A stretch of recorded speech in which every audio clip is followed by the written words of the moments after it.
ആ ഇഷ്യൂവാണ് ജൻസുരാജ് പാർട്ടി പലായനം ഒരു പ്രധാനപ്പെട്ട ഇഷ്യൂ, മൈഗ്രേഷൻ, അതുപോലെ തന്നെ ബെറോസ്ഗാരി, തൊഴിലില്ലായ്മ തേജസ്വിയുടെ ഒരു പ്രധാനപ്പെട്ട ഇഷ്യൂ.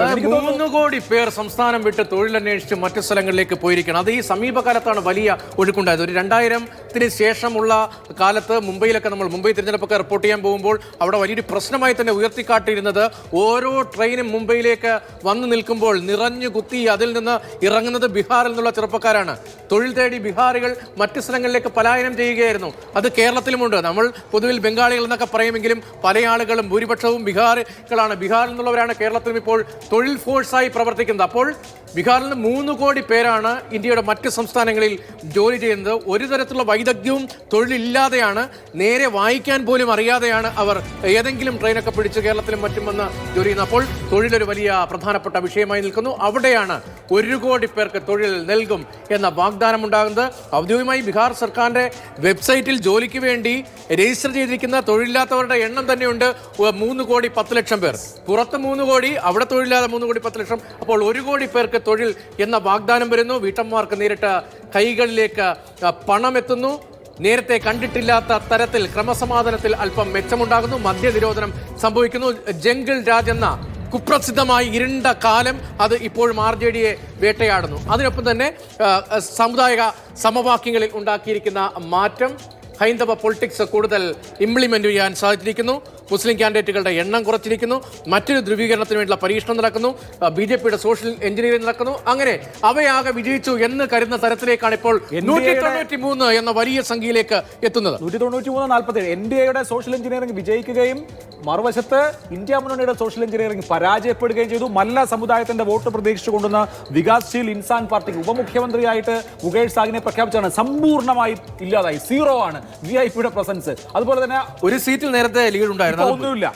വികാസ്ശീൽ ഇൻസാൻ പാർട്ടി 0 ആണ്, 0 ആണ്. മറുവശത്ത് ലോക് ജനശക്തി പാർട്ടി 22 സീറ്റുള്ള പാർട്ടിയാണ്. നമ്മൾ ഇതിൽ കാണേണ്ടത് MY കോമ്പിനേഷനിലെ എമ്മും വലിയ തോതിൽ സ്പ്ലിറ്റിൽ നഷ്ടപ്പെട്ടിരിക്കുന്നു. യാദവ് പാർട്ടിയായി മാത്രം, യാദവ് മുന്നണിയായി മാത്രം അവിടെ പരിമിതപ്പെട്ടു പോയി മഹാഗഠബന്ധൻ.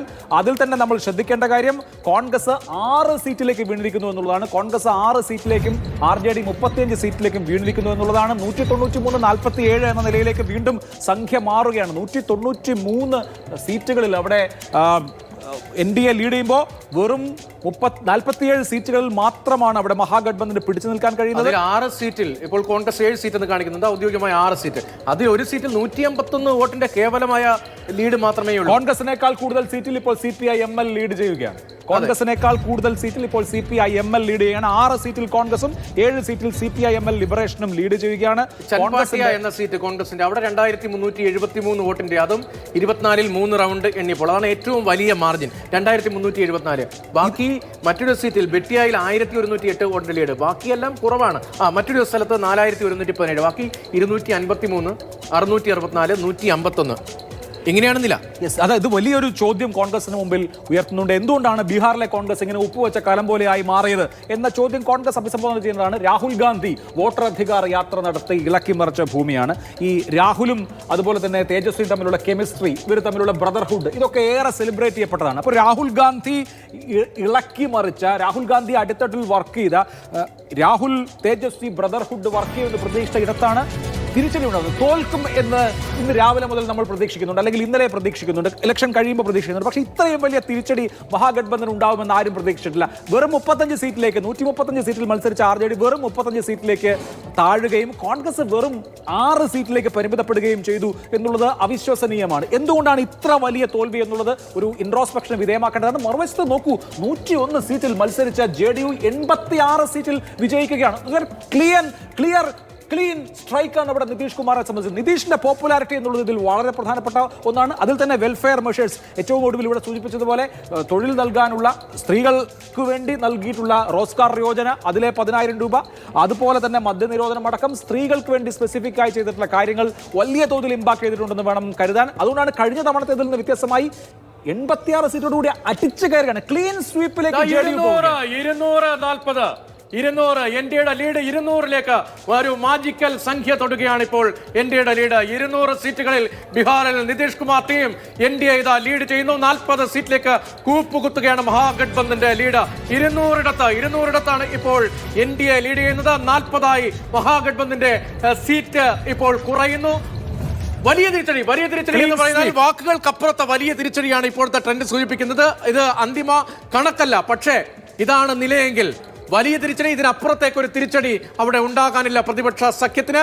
240 അവിശ്വസനീയമാണ് 240 ക്ലീൻ സ്വീപ്പ് അതിൽ 90 സീറ്റിൽ JDU നോക്കൂ 101 സീറ്റിൽ മത്സരിച്ചിട്ട് 90 സീറ്റിൽ JDU ലീഡ് ചെയ്യുകയാണ് BJP 84 സീറ്റിലും JDUവിന് ഒരു ക്ലീൻ സ്വീപ്പ് കിട്ടുന്ന സാഹചര്യത്തിലേക്ക് മാറുകയാണ് സ്വപ്ന തുല്യം എന്നതിനപ്പുറത്താണ് ഇതാണ് യഥാർത്ഥ അന്തിമ ഫലമെങ്കിൽ 101 സീറ്റിൽ മത്സരിച്ച് 90 വിജയിക്കുക എന്ന് പറഞ്ഞാൽ ഇതിനപ്പുറത്ത് എന്ത് രാഷ്ട്രീയ അനുകൂല കാറ്റാണ് എന്ത് രാഷ്ട്രീയ തരംഗമാണ് ഒരുപക്ഷെ ആം ആദ്മി പാർട്ടിക്ക് ഡൽഹിയിൽ പണ്ട് അവകാശപ്പെടാനാകുമായിരുന്നു അതിന് സമാനമായി അല്ലെങ്കിൽ അതിനപ്പുറത്തേക്ക് ഒരു വലിയ സംസ്ഥാനത്ത് ഇന്ത്യയിലെ തന്നെ ഏറ്റവും വലിയ സംസ്ഥാനങ്ങളിൽ ഏറ്റവും അധികം ജനസംഖ്യയുള്ള സംസ്ഥാനങ്ങളിൽ ഒന്നിൽ ബീഹാറിൽ ഇതാ എൻഡിഎ കുതിക്കുകയാണ് 240 വലിയ അന്തരം 101 സീറ്റിൽ മത്സരിച്ച BJPയും 101 സീറ്റിൽ മത്സരിച്ച JDUവും ഇപ്പോൾ JDU 89 BJP 84 അതായത് സാമുദായിക കോൺസ്റ്റിറ്റ്യുവൻസികളിൽ തന്നെയും വലിയ മാറ്റം ഉണ്ടാകുന്നു സാമുദായിക വോട്ടിംഗ് തന്നെ മാറുകയാണ് നമ്മൾ മഹാരാഷ്ട്രയിൽ ഈ സ്വീപ്പ് കണ്ടു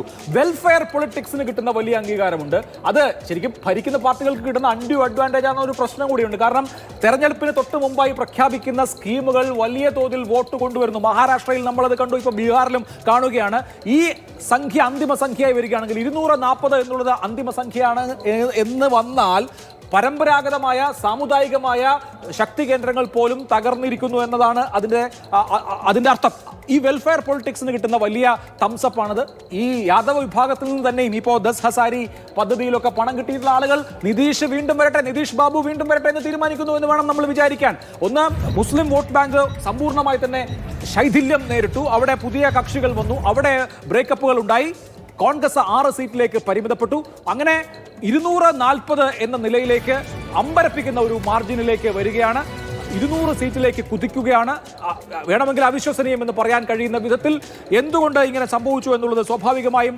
ഇനി ഇന്ത്യ മുന്നണി നിലനിൽക്കണോ എന്ന ചോദ്യം പോലും സ്വാഭാവികമായും ഉയരാം കോൺഗ്രസിന്റെ പെർഫോമൻസ് ഇത്രയും മോശമായ സ്ഥിതിക്ക് വെറും 6 സീറ്റിലേക്ക് കോൺഗ്രസ് പരിമിതപ്പെട്ട സ്ഥിതിക്ക് എന്താണ് ഇന്ത്യ മുന്നണിയുടെ പ്രസക്തി എന്നൊരു പ്രശ്നമുണ്ട് ബസന്ത് തുടരുന്നുണ്ട് മറുസൈഡിൽ ഒരു കാര്യം കൂടെ പറഞ്ഞു മറുസൈഡിൽ ഇന്ത്യ മുന്നണിയുടെ പ്രസക്തി എന്ത് എന്ന ചോദ്യം സ്വാഭാവികമായി ഉയർന്നു വരും അത്തരം ചർച്ചകൾ ഉണ്ടാകും അതിന് മറുഭാഗത്ത് നരേന്ദ്രമോദി സർക്കാർ മൂന്നാണ്ട് ഏറ്റവും സുഭദ്രമാക്കി കഴിഞ്ഞു 2029 വരെ ഇനി ഒരു ഭീഷണിയില്ല JDUവിൽ നിന്ന് ഒരു ഭീഷണിയില്ല JDUവിന്റെ നിലനിൽപ്പ് അത് ഉറപ്പിച്ചു കഴിഞ്ഞു നിതീഷ് കുമാർ ഒപ്പമുണ്ടാകും സർക്കാരിന് വലിയ വെല്ലുവിളികൾ ഉണ്ടാക്കാനുള്ള സാഹചര്യമില്ല നേരത്തെ ഒന്ന് വഴങ്ങിക്കൊടുത്ത് വേണം JDUവിന് ഒപ്പം നിർത്താൻ ചന്ദ്രബാബു നായിഡുവിനെ ഒപ്പം നിർത്താൻ കേന്ദ്രത്തിലെ സർക്കാരിന് ഭാവിയിൽ എന്തെങ്കിലും സംഭവിച്ചേക്കുമോ എന്ന നേരിയ ആശങ്കയെങ്കിലും ഉണ്ടായിരുന്നുവെങ്കിൽ ഇപ്പോഴത്തെ ഇക്വേഷൻ പരിപൂർണമായി സെറ്റായിരിക്കുന്നു 83 BJP JDU 89 ലീഡ് ചെയ്യുന്നു സഖ്യം കൂടുതൽ മുറുകുകയാണ് ഉറയ്ക്കുകയാണ് ബീഹാറിൽ വീണ്ടും നിതീഷ് കുമാർ മുഖ്യമന്ത്രി ആകുന്നതോടെ ദേശീയ തലത്തിൽ കേന്ദ്ര സർക്കാരിന് ഒരു ഭീഷണിയും ഇല്ലാത്ത സ്ഥിതിയിലേക്ക് കൂടി കാര്യങ്ങൾ എത്തുകയാണ് ബീഹാർ കോൺഗ്രസിന്റെ മുഖ്യ ചുമതലക്കാരനായിരുന്ന അശോക് ഗെഹ്ലോട്ട് ഇപ്പോൾ സംസാരിക്കുന്നുണ്ട് അദ്ദേഹം എന്ത് പറഞ്ഞു എന്നുള്ളതിലേക്ക് വരാം